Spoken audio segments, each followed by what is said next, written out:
दोस्तों अॼु बि असां इहा ई ॻाल्हि कंदासीं कब्ज़ा माफ़िया उमेर बाब जी। उमेर बाब जो भाउ जेको आहे एएसआई सदा चांडियो सरकारी मुलाज़िम मां मुहाफ़िज़त थी करे पुलिस जी जॉब अथसि। एएसआई आहे। हाणे एएसआई थी करे सियासत बि करे थो, ज़रई ज़मीनुनि ते कब्ज़ा बि करे थो ऐं गुंडागर्दी करे माण्हुनि खां भत्ता बि वठे थो, जंहिंजा असां प्रूफ ॾेई चुका आहियूं इंटरनेट ते। हिते फेसबुक ते वीडियो असां चाढ़े चुका आहियूं, सोशल मीडिया ते असां ॾेई चुका आहियूं प्रूफ। हाणे सदा चांडियो जो उमेर बाब जो जेको भाउ आहे, हाणे ॾिसो पाण पटका ॿधे थो। हाणे मां तव्हांखे सम्झाईंदो न, उनखे पंहिंजी वॾेराशाही बणे थी, पटका ॿधे थो, फ़ैसिला करे थो। उमेर बाब हुते हुनजी का ॻाल्हि नथी करे, हिमायत थी करे।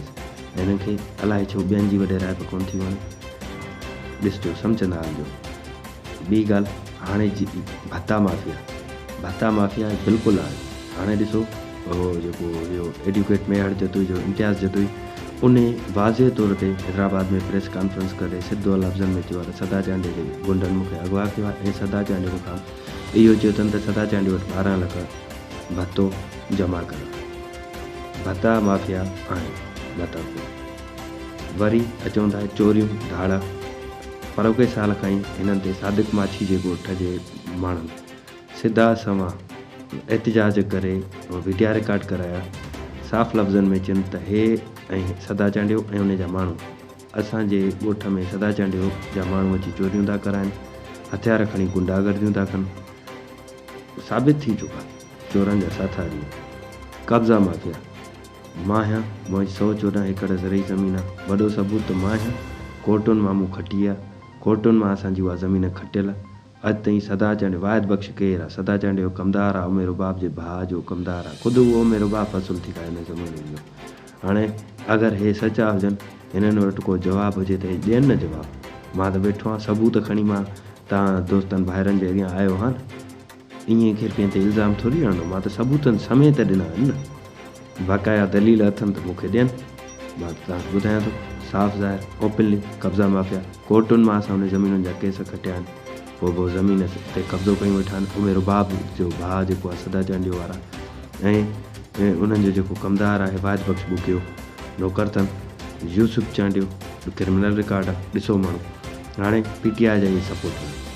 हिते असांजा पंहिंजो तरजा आहिनि, असर वारा आहिनि, जतोई साहब, उन्हनि सां बि हिननि जा आहिनि सियासी लाॻापा। त हाणे जतोई साहबनि खे त इन ॻाल्हि जो इल्मु हुजणु घुरिजे त हुननि जा जेके पीटीआई जा तहरीक इंसाफ़ जा मेड़ वारा कब्ज़ा माफ़िया सपोर्टर आहिनि, त उन्हनि जा कम ऐं किरदार छा आहिनि। अवामी ज़मीनुनि ते कब्ज़ा, बदमनियूं फैलाइणु, गुंडागर्दियूं करणु, माण्हुनि खां भत्ता वठणु, इहे ॻाल्हियूं लिकियल न आहिनि। इहे सभु कंहिंखे ख़बर आहे। हाणे हिननि ते हर प्रूफ त साबित लॻो पियो आहे, बाक़ी अञा कंहिं शइ जी ज़रूरत आहे। कूड़ा त थी चुका आहिनि, माण्हुनि जे मथां कूड़ा केस करणु, कूड़नि केसनि में न हिननि जो कमु आहे, धंधो आहे, नाला ॾियणु, चङनि माण्हुनि जा नाला ॾियणु।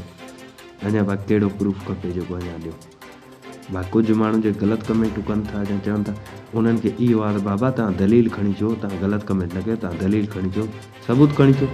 असां त सबूत सां वेहूं था न, सबूत सां था ॻाल्हायूं न। ईअं त असां कोन था ॻाल्हियूं करे चऊं न, इल्ज़ाम त कंहिंखे कोन था हणूं न, असां सचा जेको ॿुधायूं था, असांजी इहा हक़ीक़त आहे ऐं इहो चवंदा ईंदासीं। हे वीडियो रिकॉर्ड बि इन जे करे कयो आहे त जेको हाणे उमेर बाब वारा कमु रखियूं वेठा आहिनि, मीडिया ते अची मीडिया जो सहारो वठनि था। पोइ हिननि जो हिकिड़ो ग्रुप ठहियलु आहे जेको पीपल्स पार्टी जे लाइ केरु फ़र्ज़ खे पोस्ट रखे थो या नवाब साहबनि लाइ रखे थो, त पोइ हिन उमेर बाब जो ग्रुप पूरो उन्हनि ते दामान था कनि। हाणे इहा कहिड़ी ॻाल्हि आहे?